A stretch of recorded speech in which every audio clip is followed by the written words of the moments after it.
Biology and व्याख्यात अर्थशास्त्र economics class 12th में आपका एक बार फिर से स्वागत करती हूँ।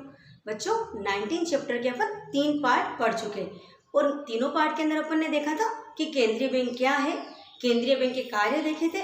फिर अपन ने देखा था कि केंद्रीय बैंक मात्रात्मक उपाय और गुणात्मक उपाय के द्वारा व्यापारिक बैंकों के साख सृजन के ऊपर नियंत्रण रखता है। फिर लास्ट वीडियो के अंदर अपन ने देखा था कि भारतीय रिजर्व बैंक क्या है। तो अपन ने देखा था कि भारत के अंदर जो केंद्रीय बैंक है उसका नाम है भारतीय रिजर्व बैंक।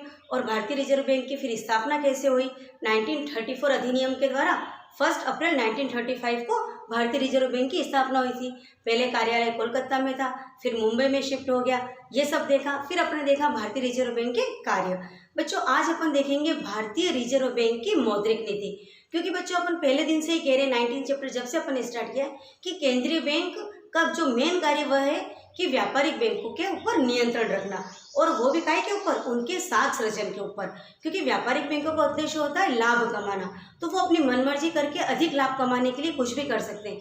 तो हमारा जो केंद्रीय बैंक है, और भारत का केंद्रीय बैंक कौन सा है, भारतीय रिजर्व बैंक। तो भारतीय रिजर्व बैंक का मुख्य कार्य क्या है कि हमारे भारत के अंदर जो व्यापारिक बैंक हैं उनके साख सृजन के ऊपर, उनके ऊपर नियंत्रण रखे। और नियंत्रण के लिए ये मात्रात्मक और गुणात्मक उपाय अपनाता है। उसी के अंदर हम देखेंगे कि इसकी मौद्रिक नीति क्या है, और जिसको अपन इसके उपकरण भी कहते हैं। तो बच्चों भारतीय रिजर्व बैंक की मौद्रिक नीति का अर्थ होता है भारतीय रिजर्व बैंक के द्वारा अपनाए गए वो उपकरण जिससे भारत के जो व्यापारिक बैंक है उसके साख सृजन के ऊपर नियंत्रण किया जाए, ताकि देश में मूल्य स्थिरता रहे, देश के अंदर सुस्थिर विकास हो, देश के अंदर कीमत स्थिरता रहे और सुदृढ़ भुगतान संतुलन हो सके। इन सब को मद्देनजर, इन सबको ध्यान में रखते हुए हमारा जो भारतीय रिजर्व बैंक है वो भारत के व्यापारिक बैंकों के ऊपर कंट्रोल करता है। और इसके लिए हम इसकी मौद्रिक नीति के 4 उपकरण के बारे में आज हम पढ़ेंगे। पहला उपकरण है इसका रेपो दर, दूसरा है रिवर्स रेपो दर, तीसरा है सीआरआर मतलब नकद कोष अनुपात, और चौथा है एसएलआर वैधानिक तरलता अनुपात। तो बच्चों रेपो दर, सबसे पहले हम बात करेंगे रेपो दर की। रेपो दर का मतलब होता है जिस दर के ऊपर केंद्रीय बैंक व्यापारिक बैंकों को ऋण देता है उसे ही रेपो दर कहते हैं। जिस दर के ऊपर केंद्रीय बैंक अपने व्यापारिक बैंकों को ऋण देता है उसे रेपो दर कहेंगे। अब क्या करते हैं कि यदि इस दर को बढ़ा दी जाए, दर को बढ़ा दे तो क्या होगा, ऋण महंगे हो जाएंगे और केंद्रीय व्यापारिक बैंक के ऋण नहीं लेंगे, जिससे उनके पास साख कम हो जाएगी और देश में वापस से मुद्रा संकुचन आ जाएगा। अर्थात जब कभी केंद्रीय बैंक को लगता है कि मुद्रास्फीति की स्थिति आ गई है, उस वक्त क्या करता है, वो रेपो दर बढ़ा देता है, जिससे ऋण महंगे हो जाते हैं और व्यापारिक बैंक ऋण नहीं लेते, जिससे वापस उनके पास साख की कमी हो जाती है। लेकिन जब केंद्रीय बैंक को लगता है कि अभी साख का संकुचन हो गया है, साख के अंदर कमी आ गई है, ऐसे समय के अंदर वो रेपो दर को क्या कर देता है, कम कर देता है, जिससे ऋण क्या हो जाते हैं, सस्ते हो जाते हैं। और जब ऋण सस्ते हो जाते हैं तो व्यापारिक बैंक केंद्रीय बैंक से अधिक ऋण ले लेता है और जिससे वापस साख में विस्तार हो जाता है। तो इन दोनों में अपोजिट संबंध हो गया। यदि रेपो दर बढ़ा दो तो क्या होता है, ऋण महंगे हो जाते हैं और साख में वापस संकुचन हो जाता है। लेकिन रेपो दर को कम कर दो तो ऋण सस्ते हो जाते हैं और वापस से साख का विस्तार हो जाता है। यानी बढ़ाओगे तो साख का संकुचन होगा, कम करोगे तो साख का विस्तार होगा। ये तो हो गया बच्चों रेपो दर। दूसरा इसका उपकरण है रिवर्स रेपो दर। नाम से बच्चों क्लियर है, रिवर्स रेपो दर अर्थात जिस दर पे केंद्रीय बैंक व्यापारिक बैंकों की जमाओं को जमा करते हैं, अर्थात जितना इंटरेस्ट केंद्रीय बैंक व्यापारिक बैंकों को दे रहे हैं, या वो ब्याज दर जिसके ऊपर जो व्यापारिक बैंक है वो केंद्रीय बैंक के पास अपनी जमाओं को जमा करते हैं। आ रहा है समझ में?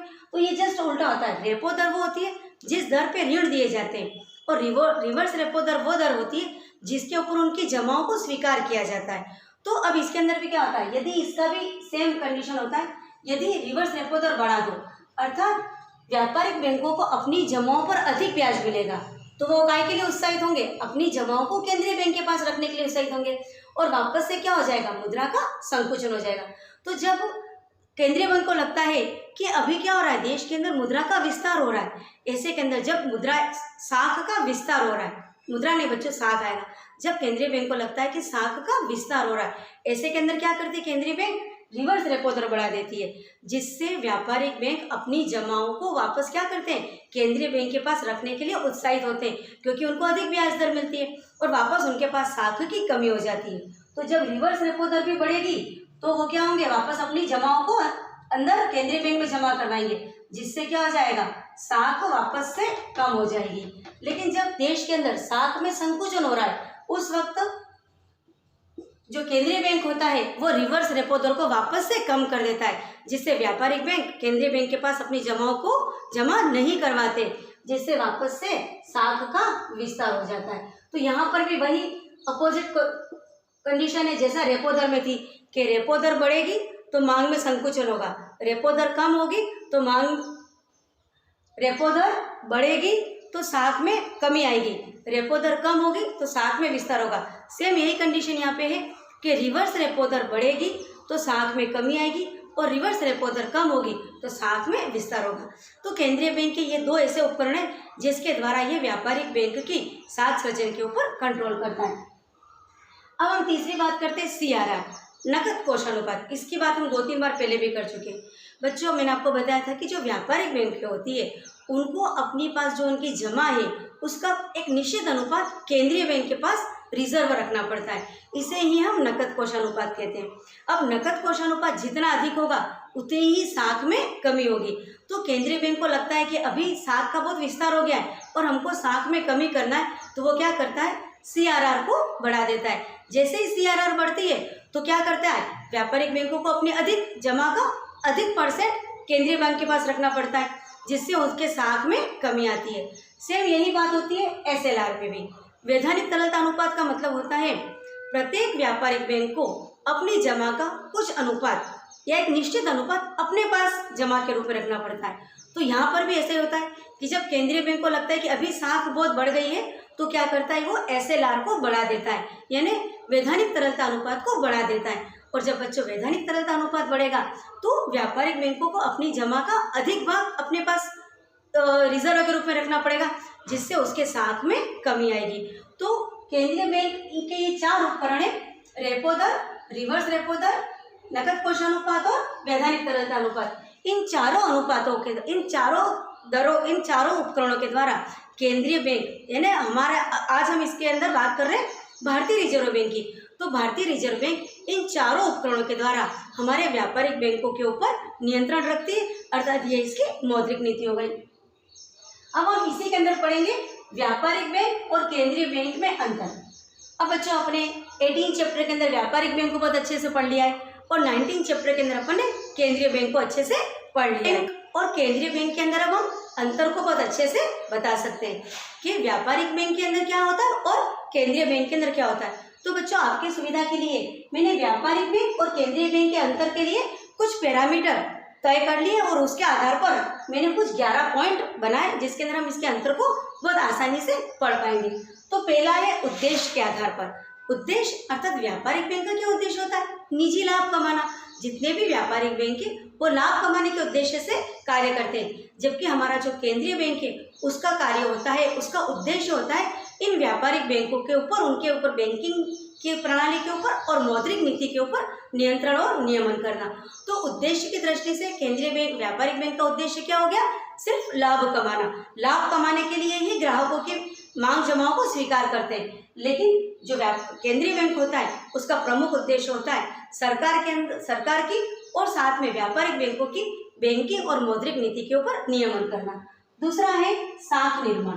तो बच्चों, पहले ही बताया था कि जो साख निर्माण का जो कार्य है, साख निर्माण या साख सृजन, तो केंद्रीय बैंक तो नोट निर्गमन यानी न्यूनतम कोष प्रणाली के द्वारा केंद्रीय बैंक क्या करता है, नोट निर्गमन का कार्य करता है, जिससे उसके पास मुद्रा आती है। लेकिन जो व्यापारिक बैंक क्या होते हैं, व्यापारिक बैंक जो केंद्रीय बैंक ने नोट निर्गमन किया है, एक तो वो उसके पास आती है और दूसरा अपनी वो प्रारंभिक जमाओं और व्युत्पन्न जमाओं के द्वारा भी साख सृजन करते हैं। तो सेकंड डिफरेंस हो गया दोनों के साख निर्माण करने के तरीकों पे, कि जो साख निर्माण का जो आधार है वो केंद्रीय बैंक का तो नोट निर्गमन है और इसका जो व्यापारिक बैंक है वो जो केंद्रीय बैंक ने नोट निर्गमन किए, एक तो वो करेंसी उनके पास आती है, सेकंड उनकी ग्राहकों की प्रारंभिक जमाएं और उससे वो व्युत्पन्न जमाएं करते, उससे उनके अंदर साख का सृजन होता है। तीसरा होता है ऋण। तो बच्चों अपन को पता है कि जो व्यापारिक बैंक होते हैं वो क्या करते हैं, कहाँ किसको ऋण देते हैं, ग्राहकों को। तो जो व्यापारिक बैंक है वो तो अपने ग्राहकों को ऋण देंगे, लेकिन जो केंद्रीय बैंक है वो किसको ऋण देता है, सरकार एवं व्यापारिक बैंकों को। तो मेन डिफरेंस है, अर्थात जो केंद्रीय बैंक है उनका उनके ग्राहकों से प्रत्यक्ष संबंध नहीं होता है, लेकिन जो व्यापारिक बैंक होते हैं उनका ग्राहकों से प्रत्यक्ष संबंध होता है। तो यहाँ पर हो जाएगा कि व्यापारिक बैंक अपने ग्राहकों को अल्पकालीन और दीर्घकालीन लोन या ऋण देते हैं, जिसमें वाहन लोन, गृह निर्माण लोन, है ना, रिपेयर लोन, के कोई उद्योग करना है आपको तो उसके लिए भी लोन दिया जाता है। जबकि जो केंद्रीय बैंक है वो व्यापारिक बैंकों को लोन देते हैं, सरकार को लोन देते हैं। तो ये हो गया हमारा तीसरा, इसका अंतर हो गया ऋण के आधार पर। चौथा आता है जमाओं के आधार पर। तो जमाएं, तो व्यापारिक बैंक, जो केंद्रीय व्यापारिक बैंक के पास काहे की जमाएं आती, ग्राहकों की। ग्राहक अपने बचत खाता, करेंट अकाउंट यानी चालू खाता, उसके बाद एफडी, तो कई तरह की जो उनके खाते होते हैं उसके द्वारा ग्राहक अपनी जमाओं को व्यापारिक बैंक में जमा करते हैं। और जो केंद्रीय बैंक होते हैं उनके पास जमाएं कहाँ से आती है, तो केंद्रीय बैंक के पास जो व्यापारिक बैंक होते हैं वो अपनी जमाओं को जमा करते हैं। तो ये जमाओं के आधार पर डिफरेंस हो गया कि जो केंद्रीय बैंक है वो व्यापारिक बैंक की जमाओं को स्वीकार करते हैं, जबकि जो व्यापारिक बैंक है वो ग्राहकों की जमाओं को स्वीकार करते हैं। फिर आता है फिफ्थ, मौद्रिक नीति। मौद्रिक नीति के आधार पर बच्चों देखेंगे कि व्यापारिक बैंक की अपनी कोई मौद्रिक नीति नहीं होती है, उन्हें केंद्रीय बैंक की मौद्रिक नीति को फॉलो करना होता है। केंद्रीय बैंक जो मौद्रिक नीति बनाता है उसी को उसका अनुसरण करना होता है, लेकिन केंद्रीय बैंक होती है वो स्वयं मौद्रिक नीति और बैंकिंग नीति बनाती है, जिसका व्यापारिक बैंकों के ऊपर लागू करती है और व्यापारिक बैंकों को इसको मानना होता है। तो ये हो गया इसका मौद्रिक नीति के आधार पर अंतर। अब होता है नकद अनुपात। जो नकद अनुपात होता है वो व्यापारिक बैंक के लिए कोई इसमें लिमिटेशन नहीं है। व्यापारिक बैंक के पास जो ग्राहक जो आते हैं वो जो जमा करवाते हैं वो अपने पास रखते हैं, लेकिन जो केंद्रीय बैंक है उसके पास उसके लिए व्यापारिक बैंकों को एक निश्चित अनुपात अपना केंद्रीय बैंक के पास जमा करवाना होता है। तो ये डिफरेंस इसको समझिए कि व्यापारिक बैंक ग्राहकों की जमाओं को स्वीकार करते हैं तो कितना भी अनुपात अपने पास रख सकते हैं, लेकिन उनको केंद्रीय बैंक के पास जो अनुपात जमा करवाना होता है वो उसका एक निश्चित अनुपात होता है। तो व्यापारिक बैंक ग्राहकों के कितने भी अनुपात को ले सकते हैं, लेकिन केंद्रीय बैंक होते हैं वो व्यापारिक बैंक के एक निश्चित अनुपात को ही अपने पास रख सकते हैं, जिसको अपन कहते हैं CRR। तो केंद्रीय बैंक एक निश्चित अनुपात को, व्यापारिक बैंक की जमाओं के एक निश्चित अनुपात को ही अपने पास रख सकते हैं, जबकि व्यापारिक बैंक होते हैं वो ग्राहकों के कितने भी जमाओं को स्वीकार कर सकते हैं। तो ये हो गया जमाओं के आधार पर अंतर। अब हो गया अपना नकद अनुपात हो गया। अब होता है नोट निर्गमन। तो नोट निर्गमन के लिए मैंने आपको पहले ही बता दिया था कि केंद्रीय बैंक न्यूनतम कोष प्रणाली के द्वारा नोट का निर्गमन करता है। वो स्वयं मोनोपोली होती है, इसका एकाधिकार होता है और वो स्वयं मुद्रा की छपाई का कार्य करता है। लेकिन व्यापारिक बैंक के पास इसका कोई अधिकार नहीं होता है और व्यापारिक बैंकों को नोट निर्गमन के लिए केंद्रीय बैंक के ऊपर डिपेंड रहना होता है। अगला पॉइंट है संख्या। तो बच्चों केंद्रीय बैंक जिसकी अपन बात कर रहे हैं अपने भारतीय रिजर्व बैंक की, अगर जो या केंद्रीय बैंक की बात करो तो प्रत्येक देश में सिर्फ एक केंद्रीय बैंक होता है, जबकि व्यापारिक बैंकों की संख्या हजारों के अंदर होती है। तो केंद्रीय बैंक की संख्या एक है जबकि व्यापारिक बैंक की संख्या अनेक होती है।